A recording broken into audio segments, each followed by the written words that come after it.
Hola, ¿cómo están? En este video les vamos a compartir los llamados derechos del lector. Daniel Pennack tiene un libro que se llama Como una novela, en el cual hace una propuesta metodológica, didáctica, que propone practicar para hacer que los demás se sientan atraídos por la lectura. En este libro de Daniel Pennack es un texto hecho porque él tenía el interés de fomentar la lectura en sus propios hijos.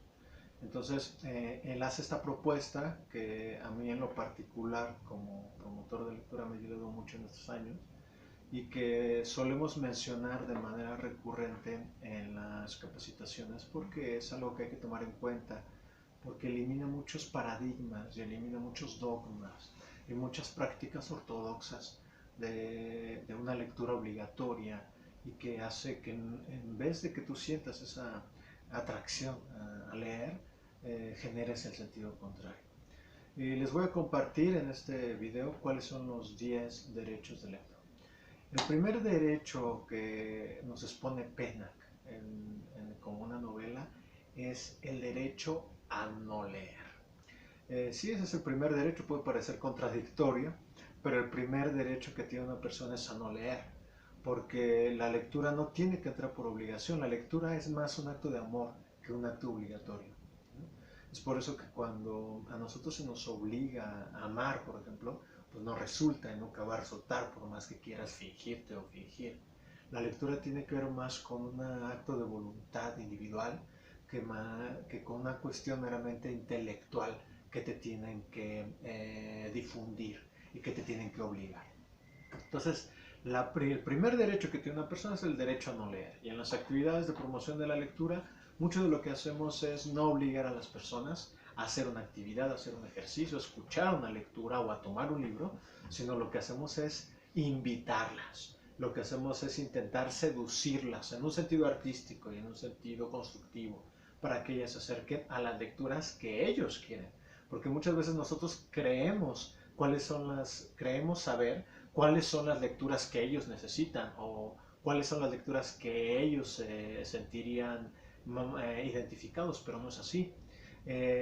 Uno tiene la facultad de elegir sus propias lecturas. Entonces lo que uno que tiene que hacer es conducir a las personas a través de una seducción creativa a que elijan sus propios textos de acuerdo a sus propios intereses. El segundo derecho que comenta Pennack es el derecho a saltarse las páginas. Porque por mucho tiempo nos dijeron, o por lo menos así aprendimos muchos, que leer un libro completo era tomarlo y desde el inicio hasta el final y estaba prohibidísimo el checar el libro a la mitad o si es un libro muy grueso ver el final para ver si valía la pena terminarlo. Eso no se consideraba una lectura. Sin embargo, hemos visto que no es así. Hoy en día se habla, por ejemplo, de la lectura de escaneo, que es una lectura, le dicen a abuelo de pájaro algunos, que es una lectura en donde tú haces un análisis del texto a través de ver el índice, la contraportada, la imagen, y empiezas a leer algunos fragmentos de párrafos sueltos para ver de qué trata el texto de una manera muy general.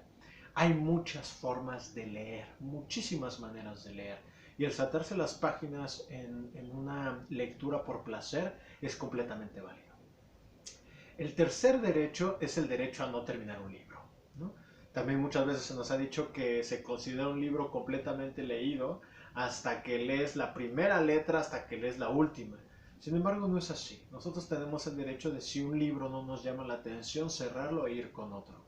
Incluso la lectura en voz alta. Si tú estás haciendo una lectura en voz alta que ves que no está generando vínculo con el público al que te estás dirigiendo, tú tienes la libertad de poder cerrar ese libro y poder proponer otras lecturas. Hay muchas veces en la lectura en voz alta se continúa leyendo aunque el público no se sienta emparentado ni identificado con la lectura y se vuelve más una tortura que un disfrute. Entonces, el derecho a no terminar un libro es uno de los derechos que tiene un lector y que hemos visto también que eso promueve mucho la lectura. A veces es mucho mejor que los chavos cierren un libro y vayan a buscar otros lenguajes o otros textos a que tú lo quieras obligar de una manera muy arbitraria a que lean algo que tú crees que les va a venir bien. El cuarto derecho que nos recomienda Pena, que nos propone, es el derecho a releer, ¿no? Hay muchas personas bueno, por lo menos a mí como lector me ha tocado que estás leyendo, yo recuerdo mucho un texto de Baudelaire, por ejemplo, el de Las Flores del Mal, que es un texto muy grande, y me acuerdo que me criticaban mucho porque me decían, oye, es que siempre estás con tu mismo libro todo el tiempo, ¿no? Y estaba deshojado y estaba ya maltratado porque pues estaba en uso en todo el tiempo. Y me acuerdo que me criticaban mucho porque me decían, es que pues que no le entiendes, de que lo tienes que estar leyendo constantemente. Pero cada que nosotros releemos un texto vamos a obtener un significado diferente de ese libro, porque nuestra etapa de vida siempre es distinta. Siempre vamos a leer desde el contexto específico en el que estamos asimilando el texto. Si hace frío, si hace calor, si estás con pareja, sin pareja, si tienes sueños, si tienes hambre, si tienes sueños, si estás enojado, si estás indignado, etc. Entonces, este derecho a releer es un derecho que todos tenemos y es un derecho que vale la pena ejercer. El quinto derecho es el derecho a leer cualquier cosa, no demeritar ningún tipo de lectura, si bien hay lectura de mayor calidad que otra, pero al fin y al cabo un libro muchas veces nos lleva a otro. Hay personas que pueden empezar a leer textos, digamos, de literatura muy light, como le dicen algunos. Eh, Sin embargo, estos libros te llevan a otras lecturas. No demeritar los libros que nosotros podamos acercarnos o que bien las personas que van con nosotros puedan acercar, eso es importante. Ahora, dentro del trabajo de la mediación de la lectura o la promoción de la lectura, como la quieras mirar, es importante que realices en tu sesión una recomendación de libros, que lleves una gama de textos físicos, de ser posible, a tu sesión de fomento a la lectura, que conozcas los textos en su mayoría y que tú puedas recomendar de una forma sincera, honesta, genuina, los libros que a ti te llaman la atención, o que tú puedas exponer este libro trata de este tema y quizá alguien se pueda sentir atraído por ese título. El generar una gama de experiencias lectoras es muy, pero muy importante. Y puedes llevar libros del que tú quieras. Por ejemplo, un ejercicio muy favorable, muy enriquecedor, es que tú le recomiendas a la gente que va a tu sesión de fomento a la lectura o que se reúnen en tu círculo de lectura, que tú les recomiendas, por ejemplo, que lleven el libro que están leyendo ahorita, ¿no? O que lleven un libro que no les gustó, ¿no? También se vale, ¿no? Porque a veces el libro que no te gustó le puede gustar a alguien más. Ese tipo de intercambios también se vuelve interesante. Vayamos con el sexto derecho que nos propone Pena, que es el derecho al bobarismo, que él le llama la enfermedad de transmisión textual, ¿no? Así le llama Pena, que es este derecho que tenemos por la pasión por leer y por nosotros inundar con esa pasión a otros. Yo creo que el fomento a la lectura y la promoción de la lectura es más un contagio. Es contagiar la pasión que tú mismo tienes o que tú misma tienes y contagiarla en la otra persona. Yo creo que cuando tú tienes amor, cuando eres sincero, cuando eres honesto con tu labor de fomento a la lectura, suceden maravillas, suceden cosas extraordinarias y eventos significativos, invaluables. El séptimo derecho es el derecho a leer en cualquier sitio. Yo sugiero ahí que podemos leer en cualquier lugar excepto cuando estás manejando, ¿no? Puedes leer en cualquier lugar, puedes leer acostado, sentado, puedes leer en la fila de las tortillas, mientras estás esperando el transporte, en un trámite, etcétera, porque así ganas tiempo de vida, porque en muchas ocasiones hay tiempos que le llaman muertos también, y ese tipo de momentos los puedes aprovechar para tu propia actividad como lector.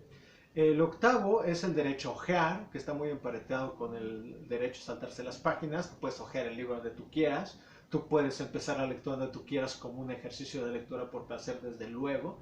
Hay un libro muy bueno, por ejemplo, ya descontinuado, ya no editado, que se llama El Jardín de la Locura, donde precisamente el texto trataba de eso, de que tú abrieras el libro en cualquier parte y lo pudieras leer, ¿no? Rayuela, de alguna manera, de Cortázar está escrito así, como un ejercicio lúdico de lectura, ¿no? Bueno, el noveno derecho es el derecho a leer en voz alta. Y a mí me encanta que esté en los 10 derechos del lector, porque el derecho a leer en voz alta es una actividad fundamental desde mi punto de vista para la promoción de la lectura. A mí me parece que es una actividad que no tiene que faltar. Hay algunos que dicen, bueno, la lectura en voz alta sí es importante, pero se puede prescindir de ella. Yo en lo personal creo que no. Yo creo que es una de muchas, ¿no?, herramientas, como herramientas de animación a la lectura, pero la lectura en voz alta me parece que debe de estar presente en las experiencias que más se pueda. Como te digo, si tú eres un voluntario, tú puedes ir a un lugar, a una plaza, tomar un libro y leer para democratizar el conocimiento y democratizar la lectura. Y el décimo derecho que dice PENAC es el derecho a guardar silencio. Entonces, el derecho a callarnos o el derecho a guardar silencio tiene que ver con que tú tienes la libertad de expresarte o no expresarte. También cuando tú estás haciendo una actividad de fomento a la lectura, no puedes obligar a nadie a leer. Muchas veces así se castigaba en el pasado, todavía en algunos lugares se hace, de que se castigaba al niño leyendo en voz alta, o se castigaba a alguien para que hiciera una lectura silenciosa, o se castigaba a los alumnos yendo a la biblioteca para que leyeran un libro, y eso era un castigo. Entonces, cuando tú vuelves la lectura como un castigo, lo vas a relacionar mental, emocional y, si tú quieres pensarlo, espiritualmente, y no vas a sentir la literatura como algo cercano, como algo de tu propia naturaleza. Porque somos lectores por naturaleza. Todo ser humano que respira, que siente, que sueña, es un lector. Lo único que tenemos que hacer es redescubrirnos como lectores e ir hacia la lectura de libros para poder nosotros acceder a la magia tan maravillosa del mundo literario. Les agradezco mucho su atención. Muchas gracias por todo.